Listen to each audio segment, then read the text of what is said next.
Welcome back to my YouTube channel. और आज हम देखने वाले हैं चैप्टर नंबर 6 कृष्णर की रेजिस्टेंस एक्सरसाइजेस के प्रिंसिपल्स। 3 प्रिंसिपल्स थे। फर्स्ट के लिए ओवरलोड प्रिंसिपल के लिए फर्स्ट पार्ट के अंदर बनाया हुआ है, ठीक है। तो आज हम देखेंगे ये दोनों प्रिंसिपल। सैड प्रिंसिपल सबसे पहले देखते हैं। सैड प्रिंसिपल की फुल फॉर्म है specific adaptation to impose demand, की जो डिमांड है उसके हिसाब से स्पेसिफिक अडेप्टेशन हमें करानी है, ठीक है। तो इस प्रिंसिपल के अंदर क्या होता है, सबसे इंपॉर्टेंट जो लॉ बताया गया है वो है वॉल्स लॉ, कि जो हमारा बॉडी का सिस्टम है वो अडेप्ट हो जाता है जिस हिसाब से हम उसके ऊपर स्ट्रेस डालते हैं। जैसे कि अगर मैं रेजिस्टेंस एक्सरसाइजेस कर रही हूँ, ठीक है, not related to only muscles. अगर वैसे बॉडी सिस्टम की बात करी जाए तो अगर हम हिमालयाज में रहते हैं कुछ दिन स्टार्टिंग में दिक्कत आएगी, बट हमारा जो बॉडी सिस्टम है वो कुछ टाइम के बाद उस हिसाब से अडॉप्ट हो जाएगा, क्योंकि लगातार उस पर वो स्ट्रेस पड़ना शुरू हो जाएगा, ठीक है। तो अगर अभी हम रेजिस्टेंस एक्सरसाइजेस पढ़ रहे हैं तो रेजिस्टेंस एक्सरसाइजेस का समझते हैं कि अगर मैं अपनी बॉडी के ऊपर इतना वेट डाल रही हूँ, ठीक है, वेट डाल रही हूँ, तो मेरी जो मसल्स है वो अडेप्ट हो गई। तो यहीं पर हमारा जो वॉल्स लॉ है वो काम कर रहा है कि ये स्ट्रेस पड़ा इसके ऊपर in the form of load और रेजिस्टेंस, और मेरी मसल्स उस हिसाब से अडेप्ट हो चुकी हैं, ठीक है। तो ये था हमारा वॉल्स लॉ, और ये काफी काम आता है बायोमैकेनिक्स में और एक्सरसाइज थेरेपी में। जनरली बहुत काम की लॉ है, तो इसको याद रखना, ठीक है। तो अब हम देखते हैं कि सैड जो है किस किस चीज से रिलेटिव है, कि मतलब हमें क्या क्या करना होगा इसके अंदर इसको देखने के लिए। तो मोड कौन सा यूज कर रहा है, आप स्ट्रेंथ ट्रेनिंग करा रहे हैं या एंडोरेंस ट्रेनिंग करा रहे हैं, it's depend on the patient की उसकी एक इम्पोज्ड डिमांड क्या है, ठीक है। उसको अभी और आगे देखते हैं। जॉइंट का angle and movement pattern during exercise, तो हमें वो सारे पैटर्न्स और जॉइंट के एंगल्स वगैरह देखने होंगे अकॉर्डिंग टू हिज और हर डिमांड, ठीक है।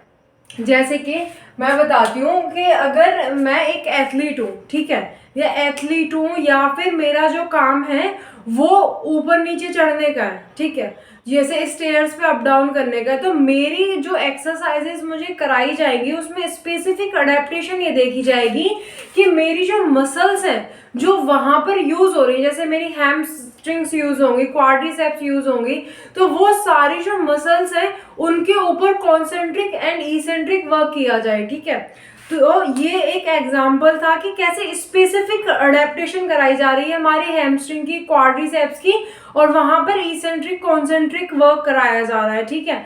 तो यहाँ पर अगर मैं दूसरा एग्जांपल लेती हूँ, ये तो हो गया हमारा लोअर लिम्स का। अब अगर मैं अपर लिम्स का एग्जांपल लेती हूँ, तो जस्ट सपोज कि मैं जो है एक प्लेयर हूँ जो या फिर कुली मान लो, ठीक है, ये बेस्ट एग्जांपल है। कुली मान लो जो अपर लिम्स का काम करता है, तो उसकी स्पेसिफिक इम्पोज्ड डिमांड क्या है कि उसकी जो शोल्डर्स हैं और जो ऊपर उठाने की कैपेसिटी है, उसकी बैक मजबूत होनी चाहिए, हाथ मजबूत होने चाहिए, ठीक है ना। वो सारी चीज उसकी फर्स्ट प्रियोरिटी है। तो जब भी मैं उसको एक्सरसाइज कराऊंगी तो उसकी जो मेरे अंदर वो रहेगी, उसकी डिमांड को देखते हुए मुझे एक्सरसाइजेस करानी पड़ेंगी, ओके। तो वहीं पर मैं उसके जो मूवमेंट्स पैटर्न्स है उसको एनालाइज करूंगी। जैसे अगर कोई एथलीट होता है या बॉलर है, तो हम उसके हर एक मूवमेंट को देखते हैं कि उसको इस तरीके से रोटेटर कफ्स चाहिए या बैक चाहिए, कितनी फ्लेक्सिबिलिटी चाहिए, क्या चाहिए होगा, तो उस हिसाब से उसकी हम जो है अडेप्टेशन कराते हैं उसकी डिमांड के हिसाब से, ठीक है। तो ये था आपका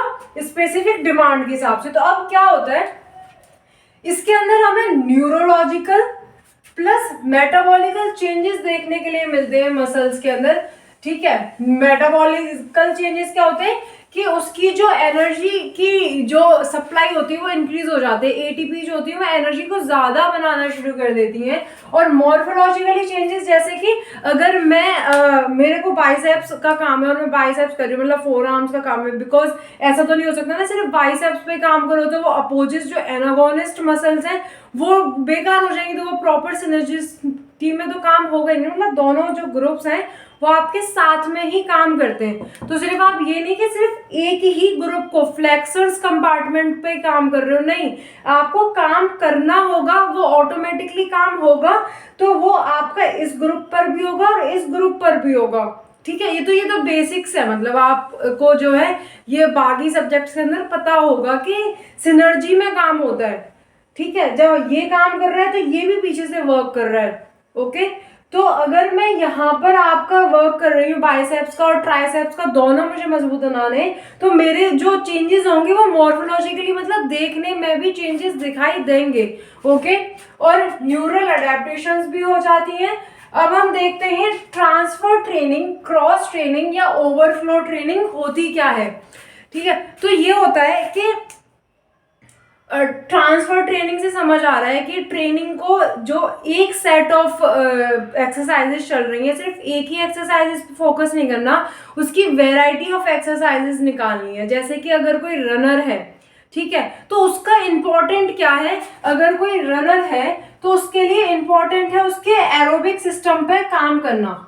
ठीक है, एरोबिक कैपेसिटी को इंक्रीज करना। तो अब अगर आप उसको रनर को सिर्फ भगाते रहेंगे या फिर एक एक ग्रुप के ऊपर एक एक हफ्ते में काम करेंगे, इस तरीके से काम करेंगे, तो सबसे पहले तो पेशेंट ही बोर हो जाएगा आपका।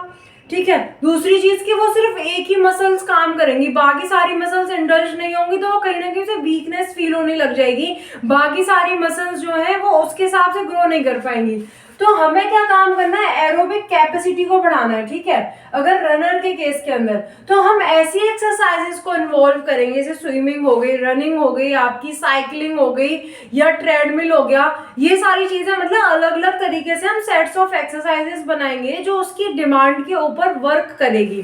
ठीक है, तो यहाँ पे क्रॉस ट्रेनिंग और ओवरफ्लो भी देखने को मतलब इसी का नाम है ये। Carry over of training effect from one variation of exercises to another. ठीक है, जो ट्रेनिंग इफेक्ट है वो एक एक्सरसाइज के वेरिएशन से दूसरे एक्सरसाइज के वेरिएशन पर भी जाने चाहिए। ठीक है, तो अब है आपका इसका एक इंटरेस्टिंग फैक्ट ये है ट्रेनिंग ट्रांसफर ट्रेनिंग का, कि जो इफेक्ट आएगा ना उसकी वजह से, वो सिर्फ आपका जिस लिम्फ पर आप एक्सरसाइज कर रहे हो उसी पर नहीं आएगा, उसके कॉन्ट्रालेटरल मतलब कि दूसरी साइड, जिस साइड आपने एक्सरसाइज नहीं करी है उस तरफ भी देखने को मिलेगा। ओके, तो ये था कि अगर मैं इस वाले लिम्फर एक्सरसाइज कर रही हूँ, ट्रांसफर ट्रेनिंग कर रही हूँ, तो मेरा जो फर्क है वो इस वाली लिम्फर भी देखने को मिलेगा जहां पर मैंने एक्सरसाइज बिल्कुल भी नहीं करी है। Okay, this was all about the SAID specific adaptations to impose demand principle. Okay, अब हम देख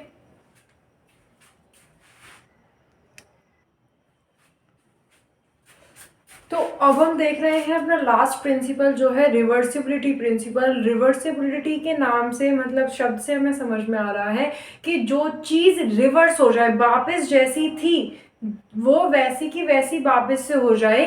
ठीक है, तो हमने जो ट्रेनिंग करी थी, रेजिस्टेंस ट्रेनिंग करी थी, वो हमने दो चीज के लिए करी थी, स्ट्रेंथ और एंड्योरेंस के लिए, और मसल्स अडेप्ट हो जाती हैं उस हिसाब से। ठीक है, तो अडेप्टिव हमें चेंजेस जो देखने के लिए मिले थे वो था हमारा स्ट्रेंथ और एंड्योरेंस। ठीक है, अगर हम एक्सरसाइज करना छोड़ देते हैं या फिर जो आप कर रहे हैं रेजिस्टेंस एक्सरसाइजेस उन्हें छोड़ दिया, तो ये जो आपके अंदर चेंजेस देखने को मिले थे ना, जो आपकी बॉडी ने अडेप्ट कर लिया था कि मसल्स फाइबर इंक्रीज हो गए थे, न्यूरल अडेप्टेशन हो गई थी, स्ट्रेंथ बढ़ गई थी, वो कुछ ही टाइम में वापस चले जाएंगे। ये सिर्फ शॉर्ट पीरियड के लिए आते हैं।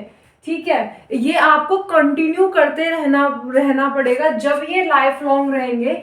Use in regular functional activities. अब क्या हो रहा है कि आप आए या मैं गई, जिम गई, वहां मैंने डंबल वंबल खूब उठाए और मस्त बॉडी बना ली अपनी, और मैं रियली में से जा भी रही हूँ अभी तो। ठीक है, तो मैंने खूब बॉडी शॉडी बनाई, 1 महीना किया, 2 महीना किया, और फिर 1 महीने का गैप कर दिया कि बॉडी बन गई खूब, अब रेस्ट करते हैं, फिर 2 महीने बाद आएंगे। तो वो चीज जो है आपकी सिर्फ 1 या 2 महीने में ही खत्म हो जाए, 1 या 2 वीक्स में खत्म हो जाएगी जितनी मैंने ट्रेनिंग करी थी। और जब तक रिवर्स होती रहेगी, जब तक जितना भी आपने किया था वो सारा खत्म ना हो जाए। ठीक है, तो अगर आपको ये चीज लाइफ लॉन्ग रखनी है कि जैसे अगर मैं जिम जा रही हूँ और मुझे ये चीज चाहिए कि मेरी जैसी बॉडी मैंने बना ली, ठीक है, जितनी बना ली उतनी ही ठीक है, तो मुझे कुछ ना कुछ अपनी डेली लाइफ में ऐसे इंप्रूवमेंट्स करने होंगे कि मैं उस पावर को, उस स्ट्रेंथ को, उस एंडोरेंस को यूज करती रहूं।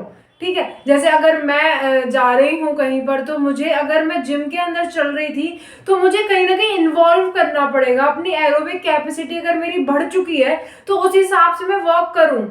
ठीक है। अगर मैं लिफ्ट लेती हूँ तो लिफ्ट को छोड़ करके स्टेयर्स लूँ, जिससे मेरी जितनी कैपेसिटी है उतनी रहे।